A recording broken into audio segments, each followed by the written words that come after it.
very good afternoon, students.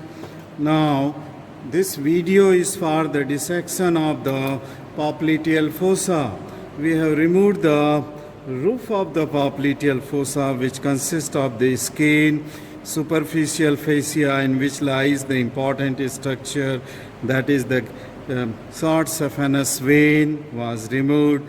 Then the deep fascia, which is strong, on this region of the popliteal. So deep fascia was also removed, and what you see here, it is a small diamond-shaped space between the two gastrocnemius muscle, lateral and medial, and above it is bounded by the tendon of this biceps femoris, and on the medial side by the semimembranosus and semitendinosus. So this is a very small structure, fossa, called as popliteal fossa.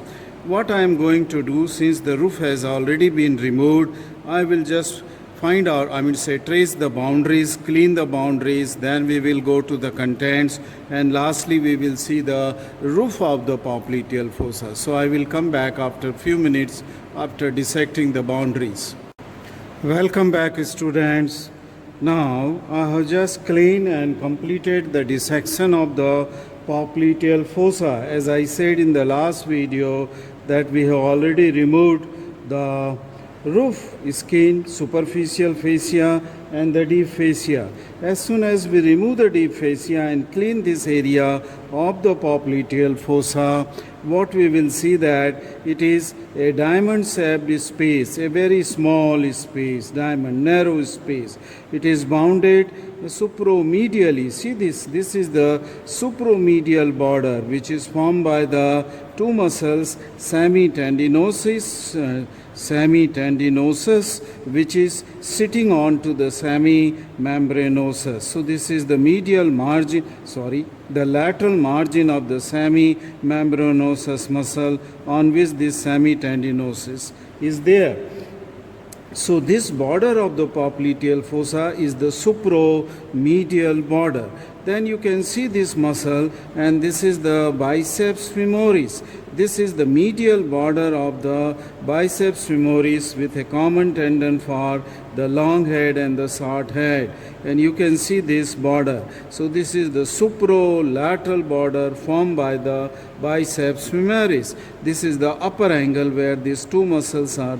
That is, the biceps is crossing to that of the semimembranosus. Lower down, this space is still narrow, and it is bounded by the two head of the gastrocnemius. This is the lateral border. Let me show you here. This is the lateral border of the gastrocnemius, medial gastrocnemius muscle. Now this muscle is the medial gastrocnemius muscle, lateral gastrocnemius muscle, and this is its lateral border. It is the lateral border of the lateral gastrocnemius muscle. Just a minute, let me drink the water. Okay, I'm getting cough.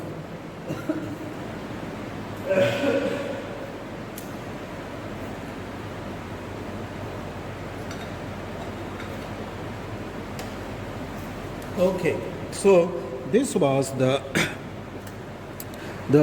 lateral gastrocnemius muscle and its medial border, and this is the inferior angle where two gastrocnemius, medial and lateral, they are coming close to each other.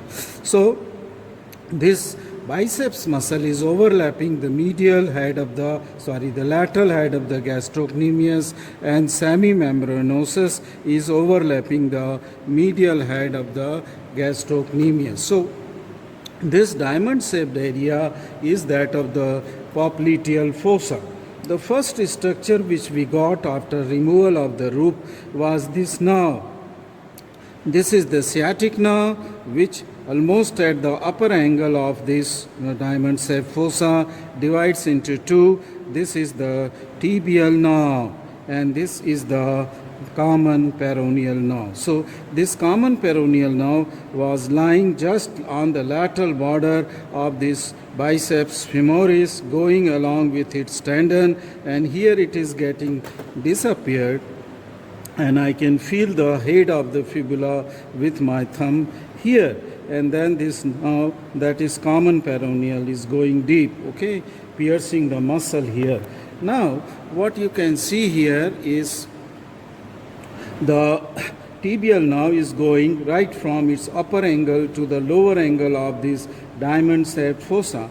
After just cleaning of this, we come to the deeper structure, that means deep to that of these nerves, tibial nerve. You can see here this is a dilated vein. See this, how dilated this vein is running from here and then disappearing between the two head of the gastrocnemius.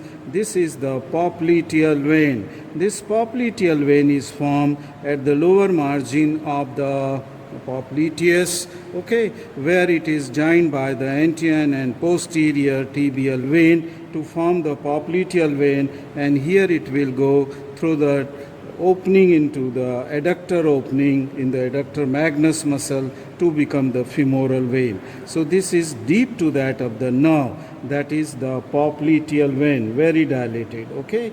And then I think I should cut this popliteal vein. Once there were so many tributaries coming along with the branches of the artery.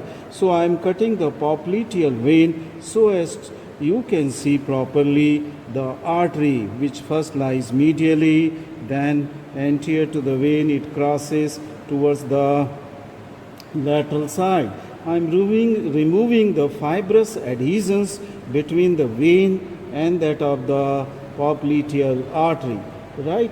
So just you can see now after this removal of this vein, okay, let me pull it here.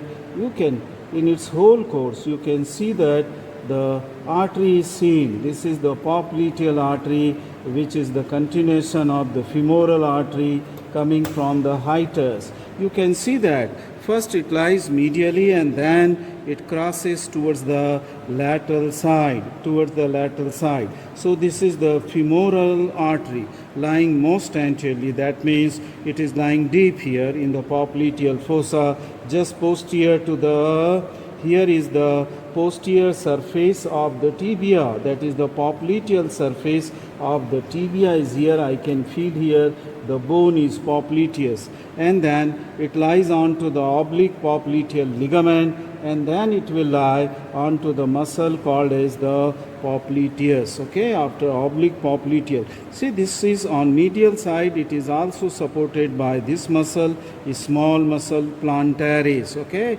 And if we go still deeper to the plantaris, you can see this signing muscle here is the popliteus muscle, okay. This is the popliteus muscle, and this is the soleal line from where the soleus is taking origin, okay. Soleus is taking origin. So these are the anterior wall or the floor, that is the bone, that is the popliteal surface of the femur.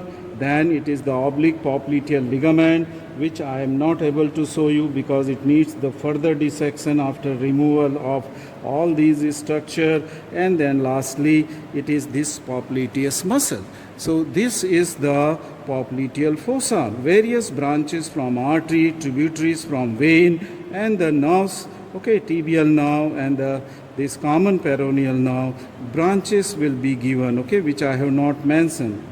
Okay, you can learn them theoretically. So this completes the dissection of the, popliteal fossa. Thank you very much for watching this.